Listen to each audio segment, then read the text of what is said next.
Hello everyone, this is Sheba Joy. Welcome to my channel Zion Shekinah. Official Zion means God's dwelling place, and Shekinah means God's glory. Today I want to talk about demons, evil spirits, foul spirits, and unclean spirits. It's rather interesting to know about these things, and also intriguing. And also for some it can be very scary, or for some it can be like touch me not subject. But I think living in this world and having to fight the dark forces of the world, we need to know what makes these things drive, what makes the world drive. And yeah, if you want to drive a car or any other vehicle, you need to have a driver, right? So in the dark kingdom, uh, uh, the dark forces are driven by these things: uh, demons, evil spirits, unclean spirits, and foul spirits. Uh, and opposite to this, on the contrary, the in the in God's kingdom, there are angels who are driving that kingdom. So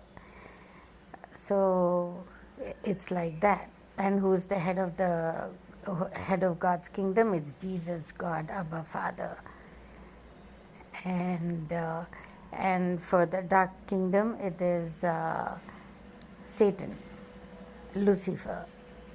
So um, I don't know where to start because okay, um, these are from the pits of hell. These demons,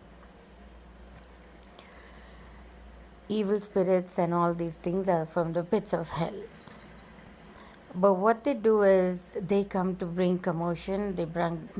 They work on behalf of Satan. So what does Satan do? Satan does everything wrong, everything contrary to the word of God, and everything against God, everything. It's a disturbing. These things do a lot of disturbances among people. And what we need to understand is some people, some traditional Christians, I should say, they don't even want to believe that there is an evil spirit that exists, or demons, or unclean spirits, and all foul spirits, and all that. But uh, I'm urging you that you should believe in this, because where there is God, there is also Satan. And if you are a Christian, and if you believe in the creation and the fall, you would know that Lucifer came down, bringing down two-thirds of the angels, who were, when they were falling down, were transformed into these evil spirits and demons and very ugly beings, very ugly things. So we must know that these things exist. Now, on the other hand, some of them say that they don't affect, Christians and all that. I don't think, because we're always in the battle. We're always in the battle with these forces. As long as as long as the Satan is not bound in chains for 1,000 years, when Jesus comes at the war of Armageddon, till then, man is going to be battling, regardless of his faith. He's going to be battling. With the Christian faith, he's going to be battling with these things. So these things exist, and these things are real. They're not kind of like any fiction stories or man-made um, uh, fables or anything like that. Uh, so, Excuse me, I'm very sleepy actually. Off late, I haven't been sleeping well. My nights and days have become very irregular, very, very irregular. So I'm sleeping at very odd times and waking up at very odd times, and so yeah, which shouldn't be the case. Must get on some good routine. But anyway, um, uh, so these things do exist, and I can testify that they exist from my personal experience, because I have literally seen them. I have confronted them, and I know how they work, and I know the people who get affected with this kind of things uh, are different. I'm going to give you the Bible verses later, because see, even Jesus went into his ministry was to cast out on the earth, to cast out demons and evil spirits and demon possessed people, evil possessed people, and all those things.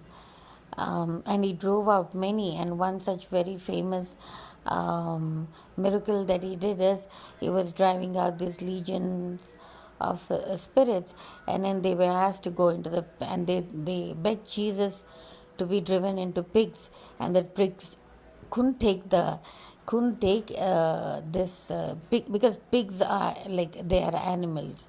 They have an animal spirit. But when these evil spirits entered them, it says in the Bible that they couldn't take it. They had to go. They became like a lot more crazy, and went and drowned themselves in water.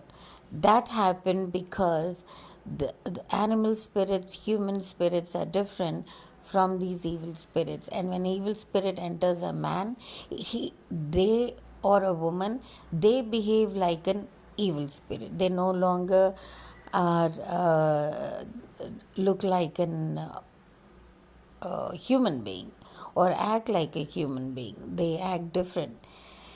And also, we have seen one of the stories in the New Testament where, this man is possessed by how many spirits or demons, I forget, but he is possessed. I'm going to read that later, give you the Bible verses.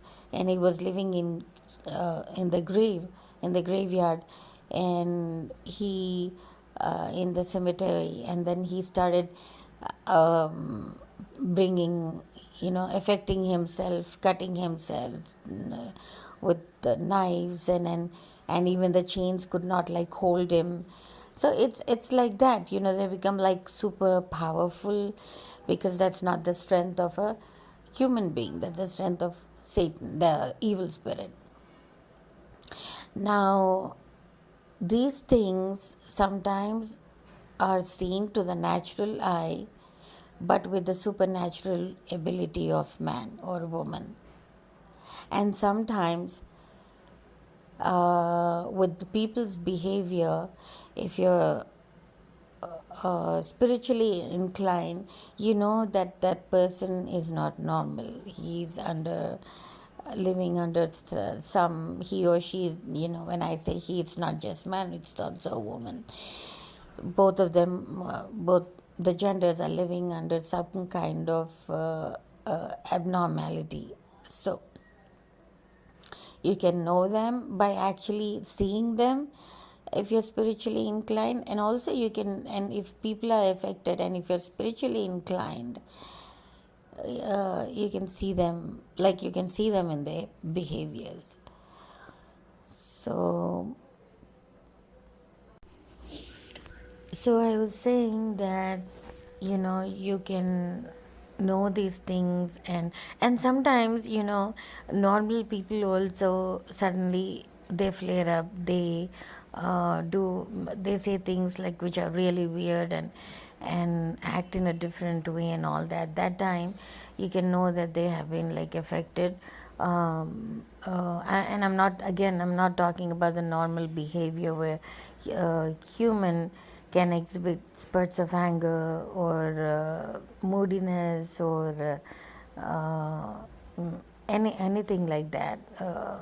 But suddenly, how should I say? It's like their behavior is very different. They suddenly, every. I mean, even though things are right, okay, this is another indication. Even though things are right, like perfectly normal and perfectly correct, they still argue about it.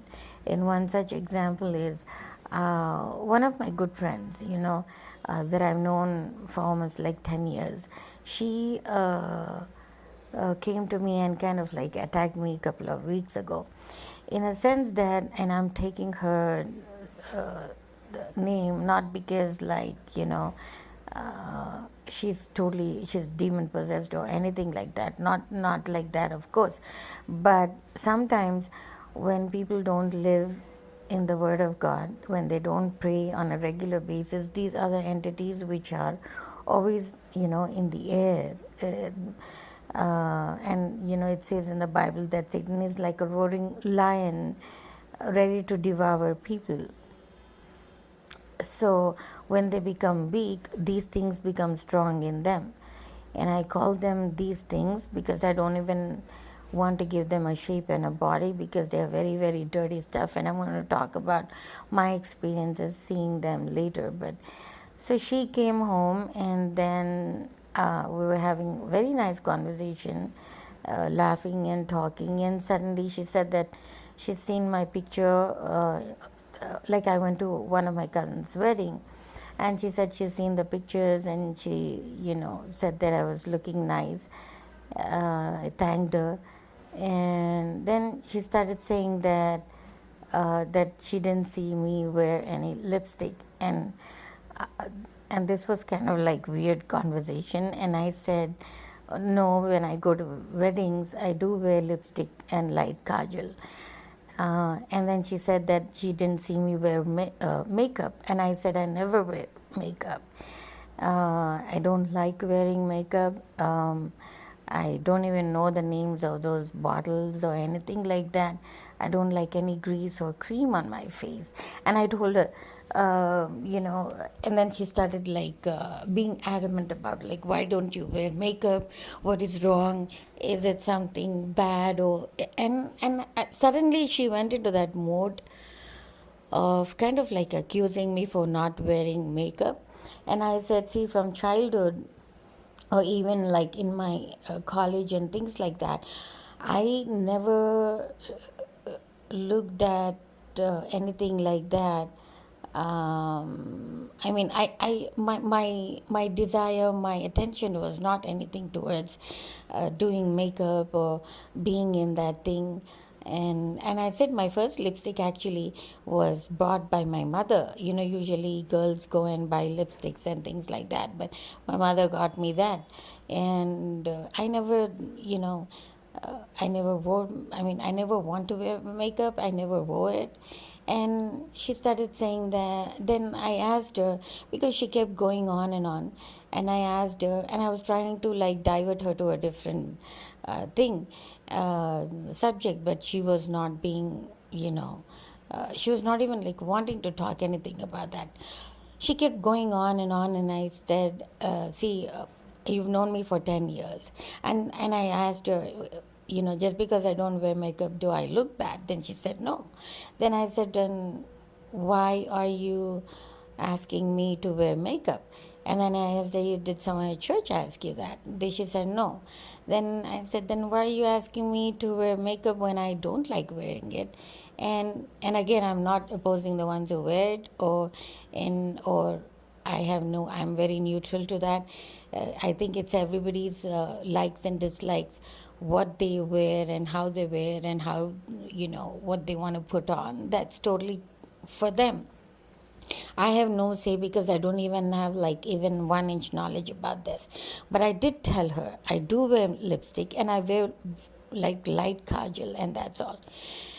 When she kept going on, and I told her, to her surprise, that I don't even put like any lotions or creams on my face at all. And I told her that I don't like these sticky things. I feel that they're very weighty on my skin. And then she said, then how do you manage in winter? Because when winter you have dry skin. I said, that's true, but I mean, I think it's a blessing in disguise, because in this COVID time, so for 2 years you didn't have to go out anywhere. So even though my skin was dry, um, I didn't have to put like lotion and then go and usually I have to put lotion and lotion. I do put lotion when I have to go out. I do put some any cream that I get on my face when I go out. But other than that, I don't do any kind of regime or any kind of lotions and creams on my face, and I don't like that. Feeling at all. I never put anything like that at all. I've not been putting for years, so I don't put. And I told her that even on one occasion that when I went, like when I was in States and we used to go to beach from our church every year, we used to have this party at like beach party we used to call, and we used to go to from church, all the families, we used to go to the beach. I never used to put sunscreen at all because I know that it's very oily, it's very sticky, and then I dislike the texture. So I never used to put.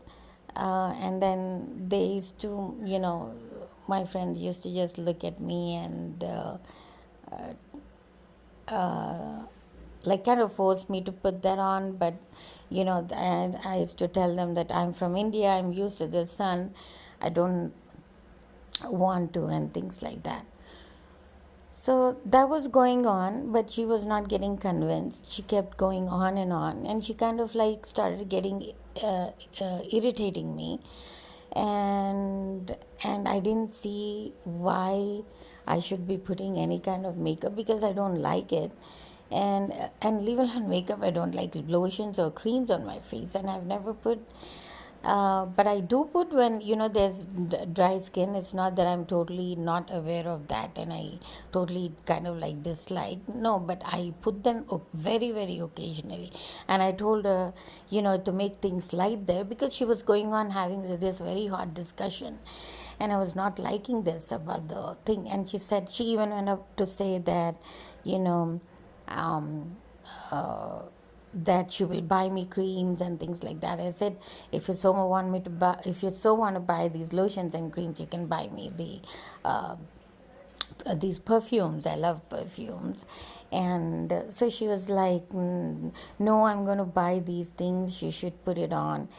And makeup. And I said, see, I then she asked me about some like this foundation and blush and things like that. I said, no, I know those. I know the names of all those things. I mean, I'm a woman, I will know those names, but it's just that I will not want to put. I don't like to put. And I said, I don't have so much time sitting in front of the mirror putting those things. I'd like to take shower, get ready, and put some light lipstick and kajal and then rush to church in half an hour.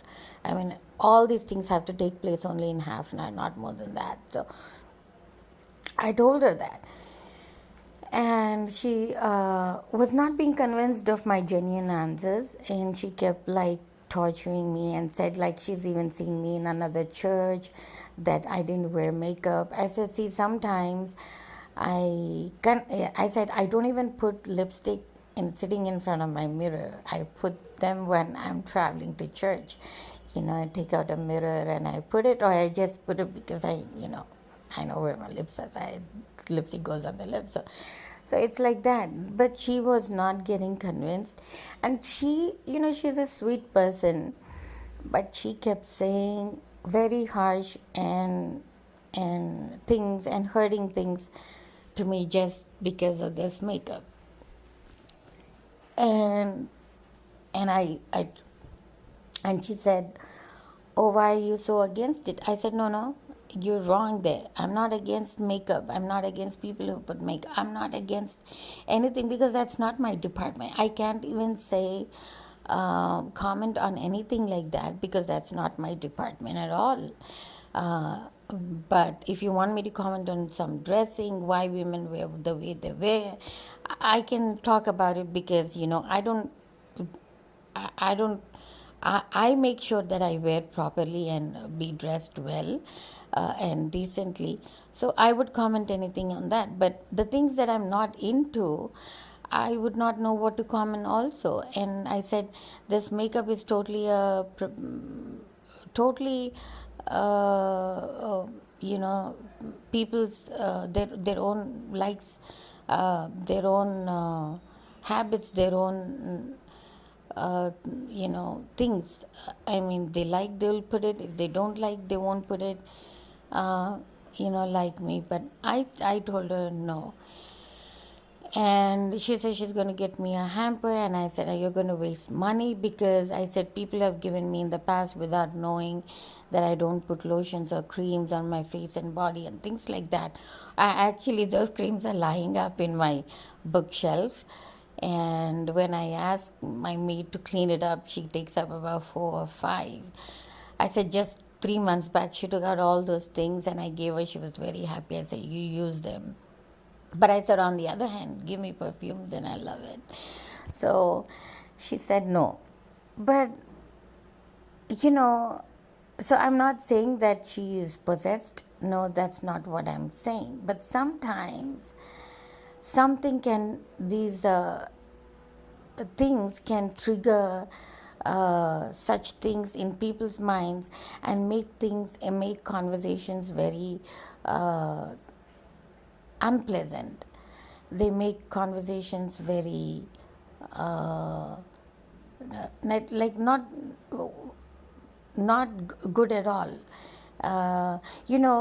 Both could have talked so much uh, about God or discussed something about like just personal lives or just advising each other. But this was like so unnecessary, you know. So, I mean, something that I don't like, she was forcing me to put and even comment on that and even argue about why I don't like. So it was becoming there was also a lot of friction developed, and finally I had to get up from my place and then go out and then walk outside a little bit. And then she came there.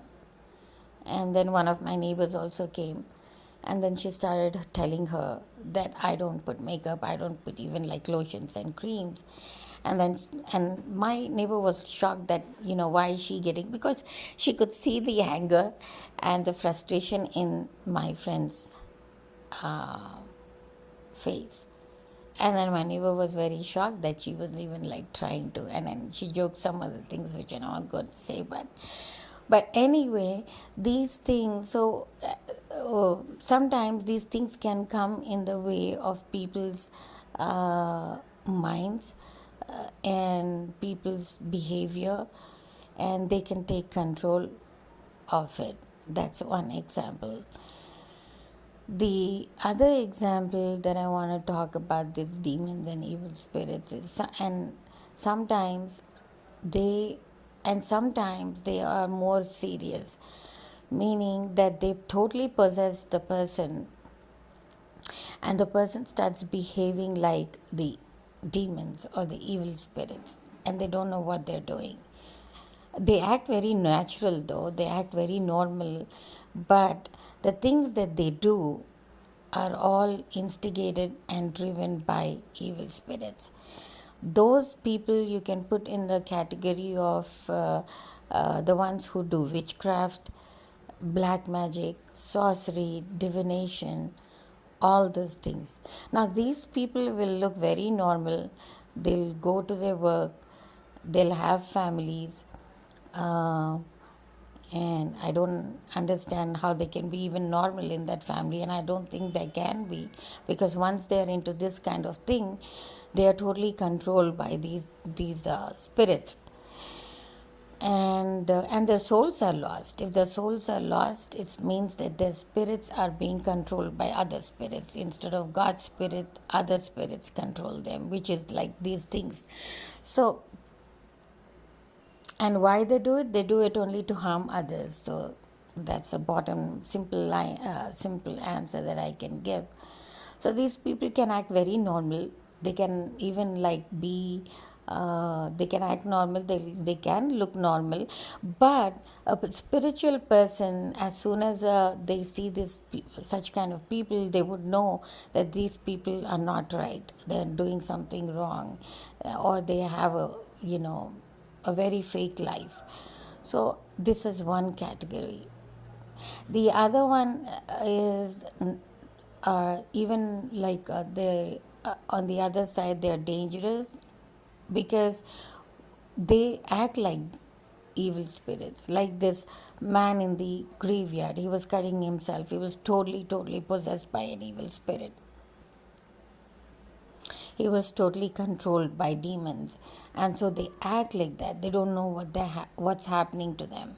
And sometimes, and most of the time, it's not because it's their fault, but when they're weak, these things go and sit in them, and then take complete control of the person.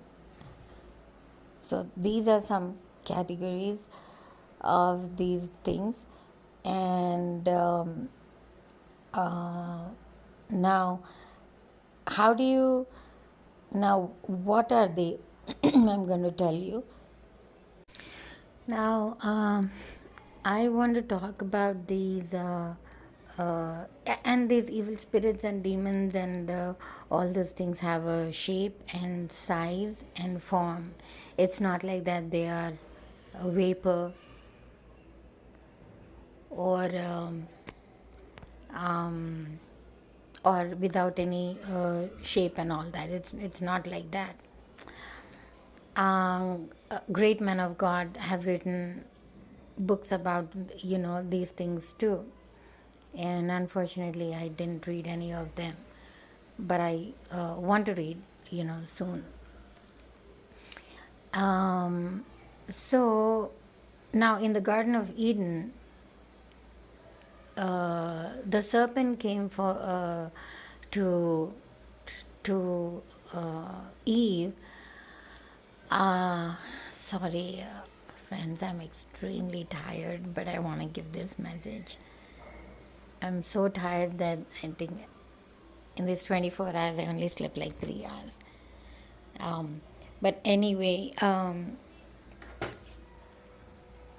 so yeah, so there's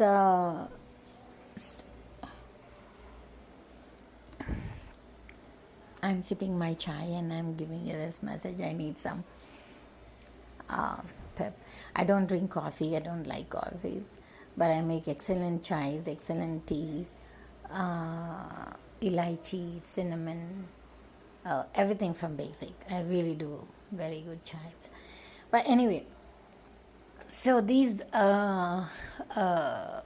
things have some shape. And then in the Garden of Eden, when Satan came to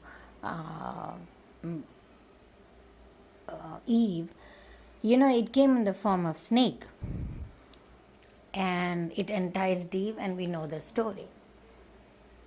And when Jesus was fasting on the earth for 40 days and 40 nights in the wilderness, Satan comes.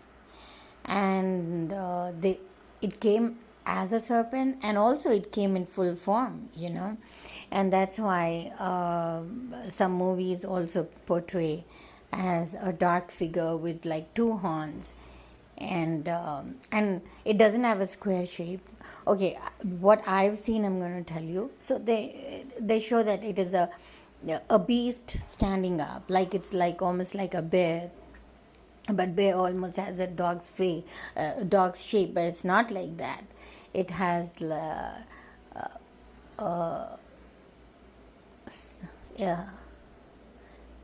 hexagonal or octagonal structure of the face, and so he comes and tempts Jesus. So we know that we know that these things exist in some form, shape, and size. How do they arise will be the next way of, I will explain that later. But, you know, when you have the gift, some people have the gift, and I think by the grace of God, I have the gift of seeing these things. And I'm not scared at all. And I don't, because I only think of them like it's, and not even like any beings at all. So the first experience that I had was when I was, I think, 16 or 17. And I used to get these dreams and all that. And I told my mother, and she said, I'm seeing some dark, like evil things, but I must pray. So that was the first time that I saw these things in my dream. But any other, kid of that age, you would think it's like bad dreams, or some bad dreams are just like coming in, but you would never think in the form of Satan or evil spirits or something, that you can see, all these things that you can see. Then after that, in the US, I moved to an apartment. Not exactly an apartment. It was, actually, it was the first time I moved into a woman's house, and the top floor was totally empty. I never stayed sharing basis with anyone there, because I didn't feel safe at all, because they have different ways of living, and that was not my call.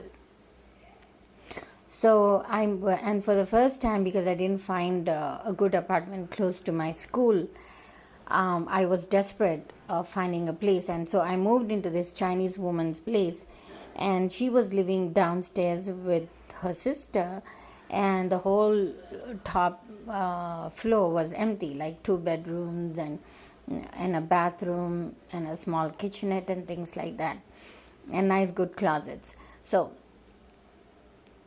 I moved in there, and as soon as I went in, for me, when I go into any house or any place, I can feel the presence of some dark, weighty stuff. I know, and immediately I would know that place is not right. Something is going on there, or some kind of like spirits, or it's not like that. But in some places, when you go some houses, you just feel the presence of God. It's very peaceful, it's very, very calming, it's very soothing. So when I went into a house, I saw these dragon pictures on the walls, and they had, some were like mouth shut, some were mouth wide open, and some had like fire coming out of the, like how these dragon things are, Chinese dragon pictures.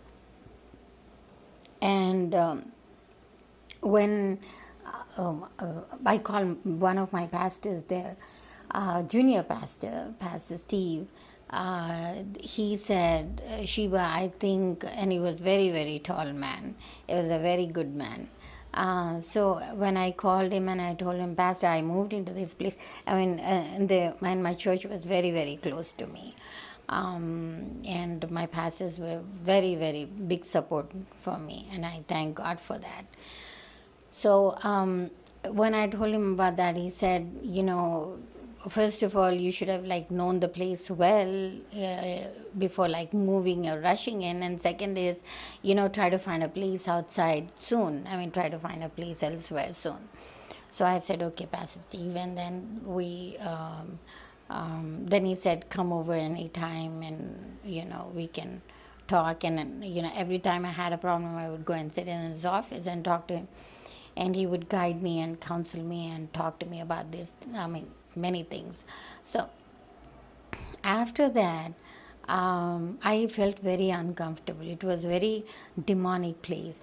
She invited spirits there. She invited dead people there, and I could hear noises of those, and she talking to them, and I could hear those noises in the night.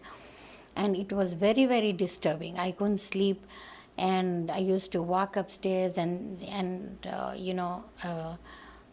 and what I did was I used to go up, I went downstairs to see, but she never did those things in the living room. She did it in her bedroom.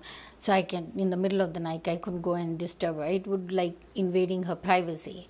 So I just used to sit on the stairs and listen to what she's talking and all that. And I would fear, and I would see so much of like darkness in that place, so much of heaviness, so much of darkness.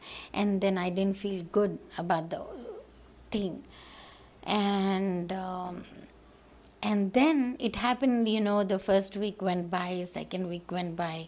The third week, I literally saw a flying creature, like a bat in their living room. When I heard her, talking to someone, when there was no one actually, because her sister slept in the other room, and Sophia and I were in just one bedroom, but we were using the other bedroom as storage and things like that. So I saw that, and immediately I was like, I can't stay here. So even before the month ended, I told her I'm going to vacate, and by the grace of God, I found another place, so I went there. But and that was another thing, but thank God we came out. And I mean, before this, there were 3 or 4 apartments that I lived, and all of them were really good. Now there's the final apartment condo that I took, and it's a beautiful condo, really beautiful. I liked it so much, and it was also from a Chinese person. He owned that place. He was not living there though. It was totally empty. It had two bedrooms, one small, one big, and a den. It was very cute. I really liked it, and it had really big windows. When I see big windows, I really like to see the nature out. When you're not going, at least you should be able to see out. And I saw, and there were lots of pine trees beside my condo, and condos are bigger than apartments. So I saw that, and I liked it. And immediately I signed the rental agreement, and I gave him his security deposit, the advance, and I moved in. When I moved in, everything was just so like perfect. Kitchen was in its place, and when the structure of the house is very pleasing, you also like it automatically. Kitchen was not somewhere into the living room, or the bathrooms were not somewhere like opening into the bedroom, and things like that. It was really beautiful. It was very nice, very, very nice, and very big for both of us. And there, I had a lot of prayer meetings and that was a beautiful thing that has happened over there, because of the very big hall, the living room that I had over there. I had like midweek prayer meetings, and it was really a good experience. Anyway, so what happened there was I saw these I mean, waking middle of the night when I used to go, and even in my bedroom I used to see trees and pine cone trees and big, huge, tall trees, and beside my bedroom window. And one such time I saw these black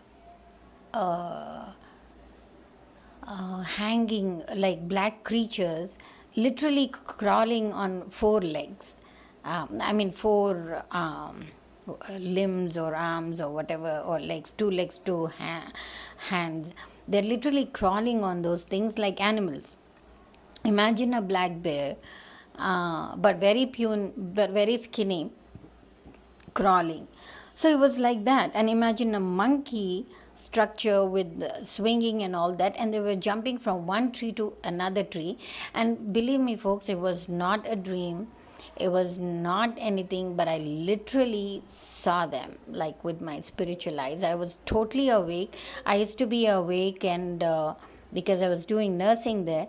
I had to be awake till 2 o'clock in the night and study for my classes, and then I had class at 9 o'clock, so I used to drive, drop off Sophia, then go back to school at 9, and then come and pick her up at 2:30, come home, and then go after work and things like that. It used to be very, life there was very busy, but very good and productive too. But at the same time, here I saw those, hanging creatures, and it was not the first time or the second time, but I kept seeing that continuously. And then, by then what happened was, one of my friends, Lizzie, she's an Indonesian. She said, she came to my apartment. She liked, it's a condo, it's bigger than an apartment. She said, why are you wasting so much money on this? Because I was spending like $1,500 for that. And she said, why are you spending? And I said, it's very close and it's very beautiful. And other apartments are no less than 1,300, and they were very small, not good. And so I told her that. But anyway, she saw and she said, I think it's all God's doing. I have few people who want to, want to come together and pray. So maybe we can do it here in your living room because it's really big. And I was so happy. I said, okay, fine. So all nations of the world actually came there. There were 2 Russian men, 1 Englishman, a couple from Korea, both of them, and another couple from Pakistan, another couple from Madras, India, and 2 ladies from Punjab, and 1 lady from Kerala, and who else? Yeah, and then and then 2 Annas from India only, but I think one was from Andhra, and both of them were from Andhra, I think. Yeah, Tenali, I think it's in Andhra. Yeah, so Guntur and Tenali. So these 2 Annas also used to come with their guitars and all that. But even though people didn't know, each other's language, especially the one Russian, one German, and one American, one UK. They didn't know what they came, all because Lizzie invited them, and they were good church people. So. And I used to, buy samosas and then give them good food. It was like midweek service that we had on Thursday. So it was really nice. And those prayers and that prayer meetings at home every week helped me a lot. So at that point, there was one evangelist who was actually this person who I told you was a UK person. He was very spiritual, and he told me that that I have the gift of seeing these creatures. And I said yes. And he said, did you anytime see? I said yes, I see them often. I see them often, meaning I would say often, because others I don't know how much they can see, but I said I see. And he said, and you don't fear, you're like fierce lion. I said, no, I don't, because he that is in me is greater than he that is in the world. And I just considered them like cartoons, and because I love to read, and I've been reading cartoons from a very, very small child, like a small child, from the age of I think 3, because of my aunt Muni. So I just imagined them to be some figures like that. But he said, but spiritually they can be harmful, so you need to be a lot in prayer. Because when they know that you can see them, they get disturbed, because they are the ones who like to disturb people. And when they know that they can be seen, then they get really perturbed and can cause disturbance. And in just few months after that, I came to India, and then I didn't see them on that place. Now in India, as you all know, there was a lot of witchcraft and black magic done because of property in the house on us, but nothing affected us by the grace of God. And because by then I became very spiritually inclined, spiritually growing, and the Lord was with me. God was with me. His grace was on us. His mercy was on us. His breath, the breath of God was actually in us, breathing in us, through us. So we were not living our life, we were living God ordained life. So we are living also now. But at that time in my house, I used to see these literally human, in the form of humans, these evil things, evil, unclean spirits. Not necessarily evil, because they wouldn't do anything. I would see these unclean spirits. I believe these spirits don't, when they die, I don't know much about this, these spirits working and how they live in afterlife and all that, but they don't go back to hell, but they plead with Satan to do the work or wander on the earth. And we all have heard stories that, these things wander sometimes and and cause people some kind of disturbance. So you see, any presence in the house is felt, be it an animal, be it another human being living with you, or be it such things. So I saw many times, I saw these in the form of male and female. And how do you know the gender? And you can ask me how I know the gender. It's because when you see a male shadow, it's different, and when you see a female shadow, it's different. Both look very different, right? So it was like that. And I could see them pass by. I could see them stand there and stare at me. I could see them, walking past, or I could see them even sitting in the chair and looking at us. Suddenly, I used to feel the presence, and I used to turn around and see if someone's in the living room while I'm watching TV, or I'm doing cooking in the kitchen or something like that, and I would know that there's no one there. There's no one there.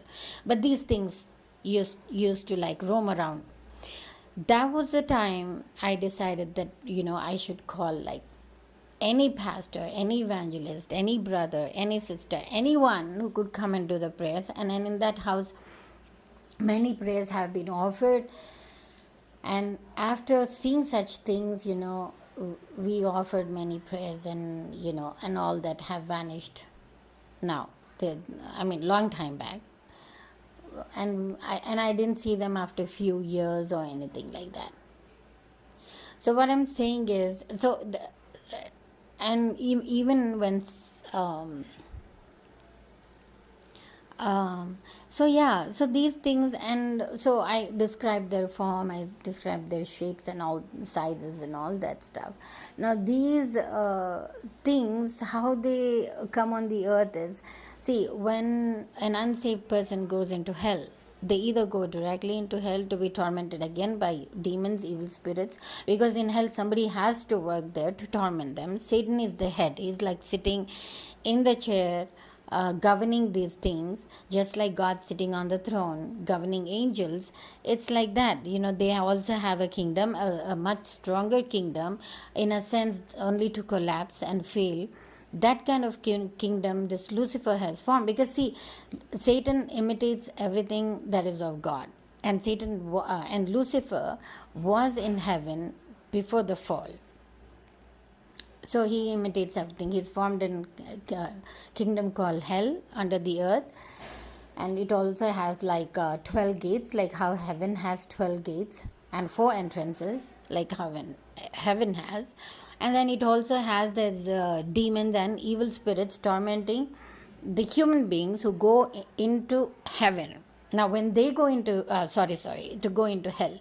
Now when they go into hell, they don't change their shapes, folks. They don't become evil spirits there. Human beings, when they go into hell, they don't become demons, they don't become evil spirits. No, They are themselves, they can see themselves, and they can see others also and recognize them, because I've also seen that.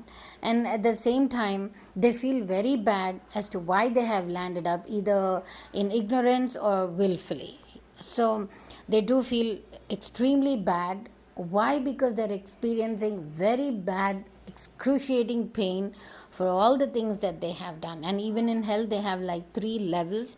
The rock bottom level is where adulterers and gossip mongers and liars are there, because lying is an abomination unto God, it says in the Bible. And adulterers, because adultery is a big sin, right? And that's only one sin that is committed by human beings with their own flesh. Otherwise, every sin is outside their flesh. So when that happens, and we are made in the image of God, so God detests that kind of thing. So they are made to be there unless they ask for forgiveness. Yeah, so unless they ask for forgiveness or anything like that. But anyways, I didn't think that's the whole thing that I've spoken. This message would go on for this long. I'm really, really sorry. Um, I, it went on long because some of the details were very elaborate, which was not necessary, I think. But also because I didn't sleep. I had only like 3 hours of sleep, but I was feeling so tired. Um, I just spoke for so long. Please forgive me. And the verses that I want to give about some of the things that I spoke about the evil spirits is, and I want to do really quick because, already there's so much time on the video. These are things that I said that, evil spirits were driven in pits, is found in Matthew 8:28-34. And the man who's possessed by a legion, who lives in the tombs or graveyard, is found in Mark 5:1-20. You could go and read on these chapters, and people who don't have Bible can put these verses in the Google, and you can see the verses, or you can even download Bible app, which is kind of free for most of the apps we have. And also the other one that I wanted to tell is about like Satan is like a roaring lion. It's found in 1 Peter 5:8. And the last one is the Garden of Eden, where the serpent entices Eve. That's found in Genesis 3:1. So yes, thanks for listening to all these things. Though I wanted to, be very short and give a lot more details because of my not being able to sleep well. I lost some content over there, but